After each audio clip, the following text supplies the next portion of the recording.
I'm halfway out, just trying to lose you now. Yeah, it was an illusion now. Yeah, I just wanna see you out. So give it up, leaving all your texts on red with the games you left now. Give it up, sick of all the things you said getting in my head now. So I don't wanna know, I don't wanna know where you go. I don't wanna know. Yeah, it was an illusion now. You're leaving all the doors like that. Yeah, I don't wanna know. Yeah, I don't wanna know.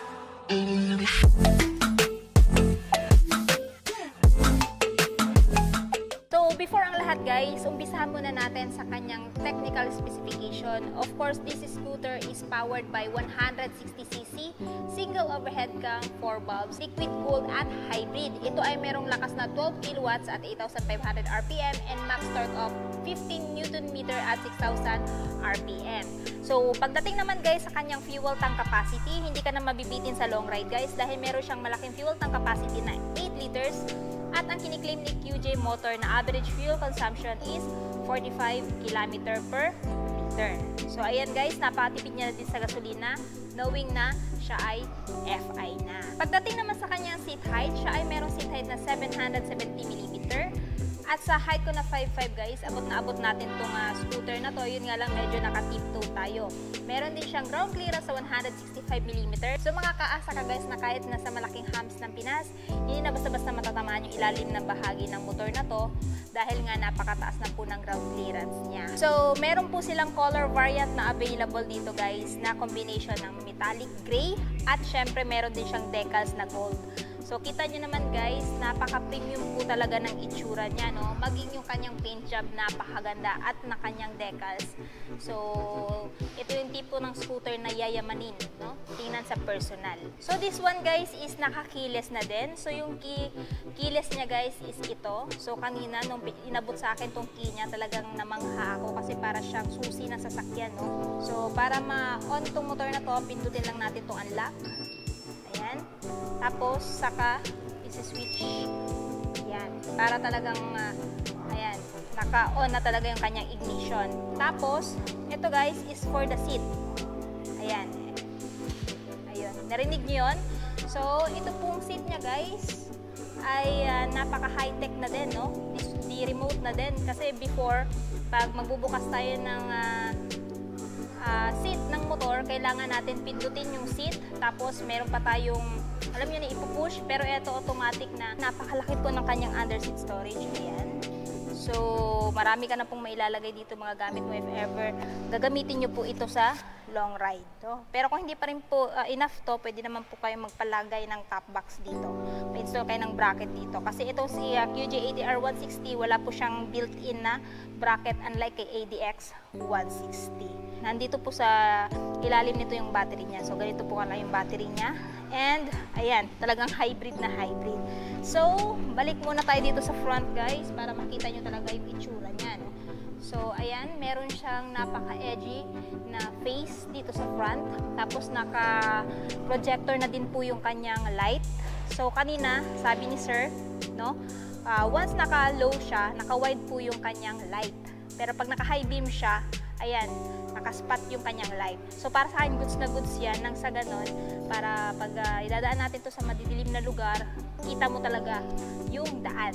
No? No need ka na magpakabit ng aftermarket na mini driving light kasi dito pa lang sa kanyang mga lights, talagang waging-wagi ka na. Ayan. Tapos, mayroon siyang parang kilay dito na naka-LED na din. Ayan. So, para sa akin, goods na goods yan. Nakakadagdag format aesthetics dito sa scooter na to. No? So, LED ang kanyang eye light, LED din yung kanyang headlight, and of course, yung kanyang turn signal light is naka-LED na din. Ayan. Tapos, equip na din siya ng wind visor for better aerodynamics, at this one guys is adjustable na to. So, kailangan mo lang siyang, ayan, i-pull tong dalawang to para ma-adjust yan. So, So, depende na lang yan sa inyo guys kung gusto nyo ng medyo mataas yung kanyang wind visor, no? Depende sa level ng body nyo, or kung gusto nyo naman na nakababa lang, no? Para walang sagabal pag naglo-long ride kayo.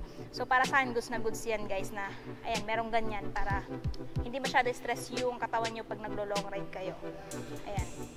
Pagdating dito, inverted telescopic fork suspension po yung ginamit sa kanya, which is napakaganda po ng play, lalong-lalo na sa off-road nyo gagamitin itong motor na to. Kasi itong motor na to guys is dual sports, no? At the same time, naka-reflector na din siya guys, side by side. So, mas visible na kayo nito pagkagabi. So, equipped na din po siya ng anti-lock braking system, both front and rear wheel. So, para sa akin, goods na goods yan, na safety feature na nilagay ni QJ dito kay ATR 160. Nang sa ganon, safe na safe po yung long ride ninyo. Tapos, meron na din siyang traction control system. Ayan, may nakalagay dito, TCS. Isa din yung safety features guys na nilagay ni QJ dito kay ATR 160. If ever idadaan nyo ito sa mapuputik, mabubuhangin, or mababasang lugar o kalsada, sisikapin ni rear wheel na makahabol sa ikot ni front wheel. In that way guys, masisynchronize yung pag-ikot ng gulong, no? Makakaiwas sa skidding or sa disgrasya. Anyway, na-explain ko na yan many times. Yun po yung purpose ng TCS. Ayan. Tapos, naka-single disc. Ayan, naka-wavy disc brake. And kung mapapansin nyo guys, napakaganda po ng kanyang spoke, no? So, ayan, talagang bagay na bagay ito talaga pang off-road guys, kasi naka-spoke na po yung kanyang cast wheel. So, goods na goods yun pang off-road. And tubeless tire na din po ito na may brand na CST.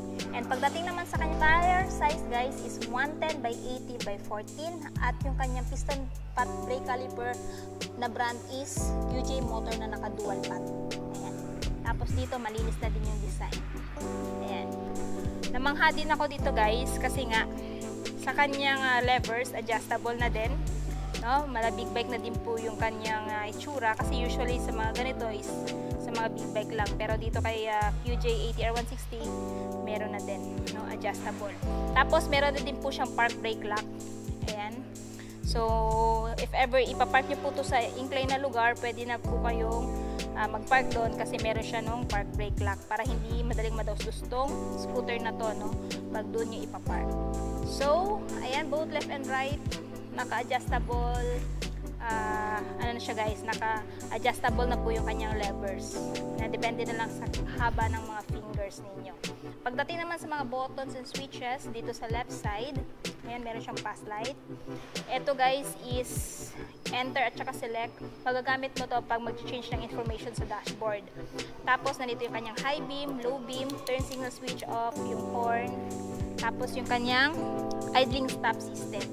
So, yung gamit nun, pag naka-activate to, 3 to 5 seconds na hindi tumatakbo, itong motor na to automatic will shut off yung makina. In that way, mas makakatipid kayo sa gasolina. Pero pag naka-off naman, ayan, nakakatipid naman kayo ng baterya. Pero para sa akin, mas maganda naka-on siya, since yun naman talaga yung feature na nilagay dito, parang nang sa ganun is, mas makatipid pa kayo sa gasolina. Ayun. Then, hazard lamp switch. Tapos yung electric start. So, ito yung kanyang dashboard guys. Ayan, naka-fully digital instrument panel na po yung kanyang dashboard. So, yung information meron dito is speedometer, ayan, hazard lamp indicator, ayan, temperature indicator, voltmeter. So, makakaasa ka na hindi ka na parang mag-iisip kung okay pa ba yung battery mo, kasi nga may indicator dito para sa battery mo kung okay pa ba siya o kailangan mo ng palitan since wala na po siyang kickstart. Ayan. Time, convenient yan kung trabahante ka. Tapos, merong fuel gauge dito. Diyan mo ma-check kung wala ka ng gasolina o meron pa. Tapos, trip 1 kilometer or odometer. Ayan. 4.3. Tapos, ito pala yung temperature indicator, guys. Tapos, yung TCS, traction control system indicator. So, check pa natin. Trip 2, total ng tinakbo, bumalik na siya sa dati. Tapos, meron siyang third dito. Check natin to. Enter. Ayan, enter phase. Next, clock, brightness, yung brightness level. If ever gusto nyo pong palinawagan yung, or mas maliwanag yung dashboard, pwede mong pindutin yung brightness. Ayan, balik natin. Unit, information, mobile Bluetooth, TPMS, TCS, at saka yung exit. Kasi for example, nakakonect yung phone nyo dito sa scooter na to, tapos meron kayong ka-video call, lalabas dito yung picture niya. Kumbaga, dito nyo makikita yung kausap nyo kapag nakakonect siya sa phone niyo. Kaya, itong motor na to is talagang hybrid. No? Pwede din kayo maglaro ng ML na gamit tong screen na to as long as nakakonect siya, no? Through Bluetooth and GPS. Kung ano yung nakikita dun sa screen ng phone niyo, makikita nyo din dito. So if ever meron kayong ka-video call, makikita nyo din po siya dito, no? Ayan, para sa akin goods na goods yan. And ito po yung kanyang front pocket. So dito naman tayo sa front pocket, guys. Meron siyang dalawang front pocket dito, malalim na. So pwede mapaglagyan yan, guys, ng coin purse, papers ng motor, or depende sa inyo kung anong gusto nyo ilagay dito, ano. So, yan po yung loob niya. Ayan. Tapos, sa kabila naman, ayan. So, meron din po siyang charging port, guys. So, makakaasa kang hindi ka na malulobat during your long ride. So, i-check natin kung USB ready na ba siya. Ayun. At meron din siyang Type-C dito na charging port. So, sa mga iPhone user dyan, worry no more. Kasi aside sa USB, meron din siyang Type-C dito. Ayan. Balik na natin ito. So, ito po yung kanyang ignition, guys. So, dito sa ignition, ito yung open. So, ito po yung fuel niya. O, diba? 8 liters ang kasya dito, unleaded. So, sa long ride, hindi na ka na mabibitin pa. Plus, sinamahan mo pa na FI siya. So, napaka-tipid niya na din sa gasolina. And sa seat naman, pwede mong pindutin dito or pwede naman dito sa susi niya. So, sa seat, ayun. Kung ayaw mo naman dun magpindot, pwede naman dito kayo pipindot sa kanyang key. Ayan. Yun, rinig nyo yun? Isa pa. Diba?